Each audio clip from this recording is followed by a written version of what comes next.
Hello kids, welcome to Carton Crafts. एक दिन फरफुरी नगर में डॉक्टर झटका ने एक नया इजाद किया, एक रोबोट बंदर।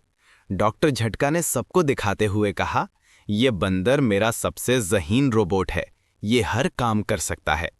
पतलू ने तजस्सुस से कहा, वाह, ये तो बहुत कमाल की चीज़ है। लेकिन मोटू को एक ही बात की फिक्र थी, ये समोसे खा सकता है या नहीं। मोटू ने टोकरी से समोसा निकाला और रोबोट बंदर के मुंह में डाल दिया। बस फिर क्या था, रोबोट बंदर के सिस्टम में खराबी आ गई और वो पूरे नगर में समोसे ढूंढने लगा। कभी बाजार में छलांगे लगाता, कभी घरों की छतों पर। गांव वाले डर गए, सब भागने लगे। पतलू ने कहा, मोटू, तुमने फिर गड़बड़ कर दी, अब कुछ सोचो। मोटू ने सर खुजाया और बोला, मेरा दिमाग तो कभी कभी ही काम करता है, लेकिन इस वक्त शायद एक और समोसा खिलाकर इसे पुरसुकून किया जा सकता है।